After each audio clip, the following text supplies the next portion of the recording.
Raychel Sheridan was last seen on Saturday, June 29, and had been reported as a missing person by family members. Deputies then carried out a welfare check at Raychel's residence in Canton, Ohio. The investigation quickly shifted to her boyfriend, 26-year-old Sean Go. On Wednesday, July 3, the Stark County Sheriff's Office provided the following update. Caution: some of the information provided may be considered sensitive and discretion is advised.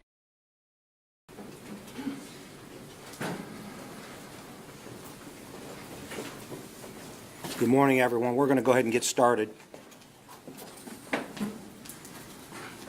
Everybody ready? My name is George Meyer. I'm the Stark County Sheriff, and we wanted to do a media update on what started out as a missing person case yesterday afternoon. Let me first say that if there's something that you ask me, we'll take some questions at the end.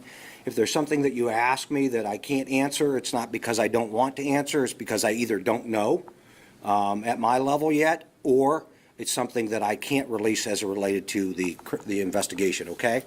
We'll get started. On Tuesday, July 2nd at approximately 12:30 in the afternoon, the Stark County Sheriff's Office received a call in which Raychel Sheridan was reported missing by her mother, Lisa.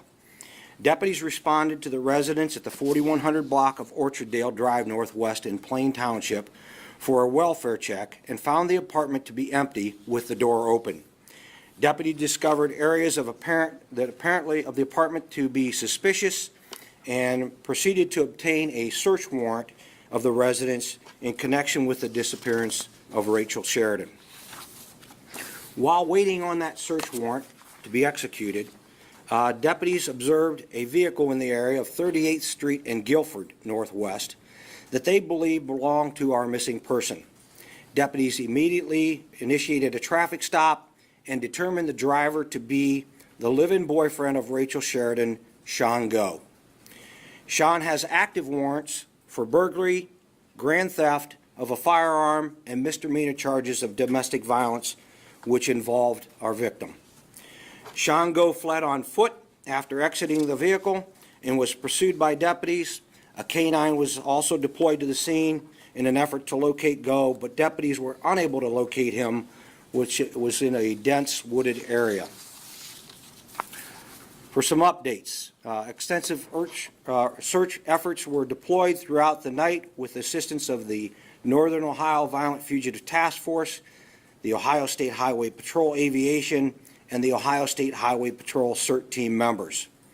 In the early morning hours, Sean Go was arrested by Canton police at a local homeless center in Canton and is currently incarcerated at Stark County Jail. He's being held at the jail on the warrant charges which I mentioned previously, and he is awaiting arraignment and bond on those charges. As a result of the search warrant that was executed at the apartment, Raychel Sheridan and Sean Go, evidence of foul play was discovered. Detectives determined that Sheridan was murdered inside the apartment. At approximately 9:24 a.m. today's date, Canton sanitation workers located a body believed to be that of Raychel Sheridan in the southwest area of Canton. The investigation remains ongoing, and at this time, we really have not much further information related to the case, but I'll be happy to answer any questions for you that you may have. Sheriff, there were a lot of things on social media stating that Raychel was pregnant. Was she pregnant? That I don't know. I've seen those. In fairness to your question, we've seen those. That's something the investigation will have to determine. Yes, ma'am. You mentioned that the responding deputy originally to the apartment said that there was stuff inside the apartment that seemed suspicious, granting that warrant. Can you elaborate on what that was? I don't really know. I haven't talked to that deputy, but apparently there was something that looked amiss to them. Most of our deputies have had experience in training, and when they went in the apartment, they felt that something wasn't quite right. When they determined that nobody was at the apartment, they then determined to get a search warrant so they could investigate further. The further investigation, as I said, revealed that we believe there was a homicide that occurred in that apartment. Sheriff, I know that domestic violence, previous domestic violence, and other charges. Other than those, do you know, have you had any previous calls to that residence? Anything? I believe there were previous calls, both from him and her, and there appears to be some cycle of domestic violence there.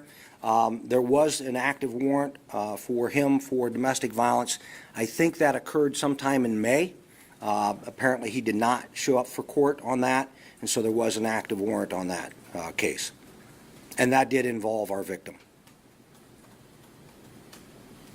Sheriff, do you know specifically where she was found? We've heard rumors that it was at Mother Goose Land in Canton. Yeah, I think it was in that area. I don't know specifically. I was not there, and I did not respond, so I think it was in that area.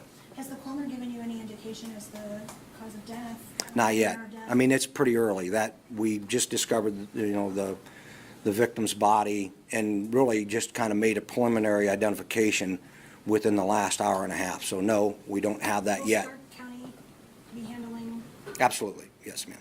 This occurred in Plain Township. We're pretty confident that the crime occurred in Plain Township. So yes, we will be handling.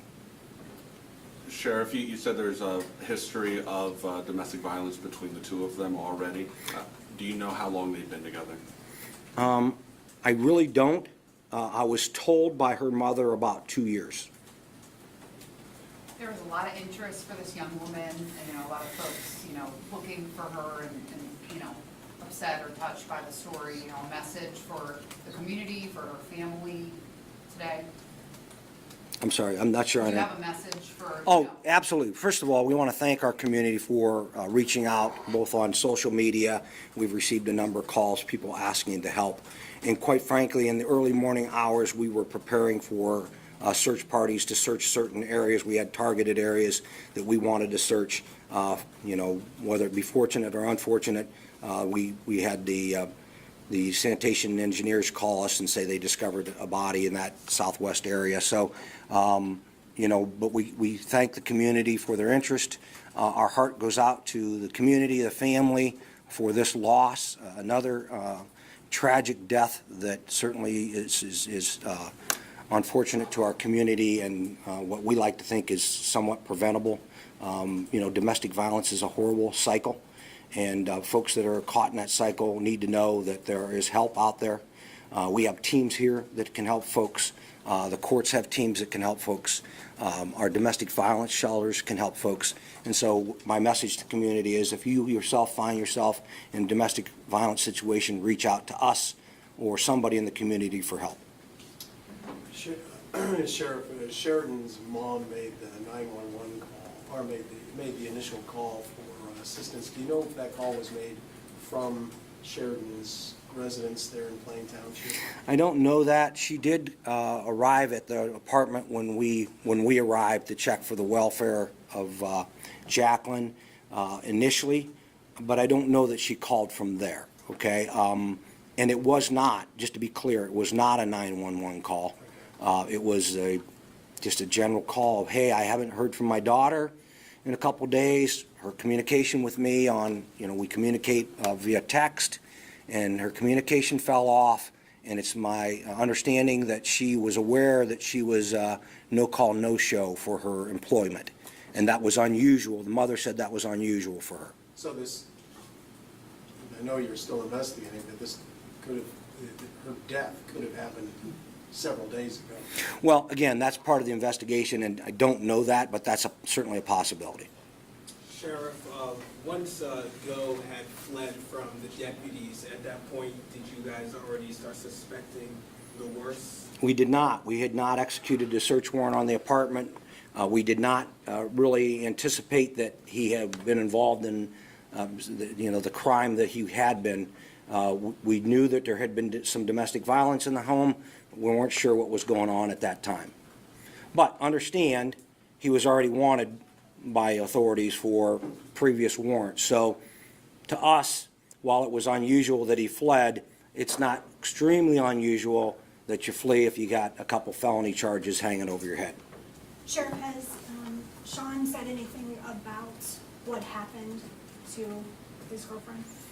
I'm sorry, could you Has Sean made any comments to investigators about what happened? He has not. Sheriff, can you elaborate a little bit more on how you were able to locate Sean? Was there a tip sent in or something, or how you were able to find him? I'm not real clear on how that happened. He either showed up at a shelter in Canton or they seen him. Again, back to the point of our community's fantastic. There was a lot of social media buzz going on as related to this case. And I think somebody seen him from being on social media and reported it to Canton Police, but I'm not sure on that. That was something that, Canton picked him up this morning, so. Sheriff, do you know where Rachel worked? All I know is it's a fast food restaurant in the area. Did she live by herself in this apartment, or She lived with him in the apartment. just those two? Just those two, yes. Was her mom aware of the domestic issues with their relationship? That, I believe they were aware that she had some troubles because in conversation with the family, she had moved out for a period of time when there was some trouble and lived with the mother. So I'm thinking they did know that there might have been some problems, but I don't know that they knew to the level of what it was. And I'm not sure that they were completely clear on that.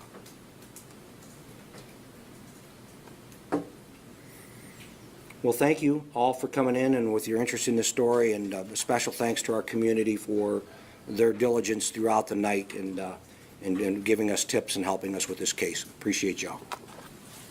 Do you have another question? Okay, good. Thank you. There you hear from Sheriff George Meyer providing an update on the disappearance of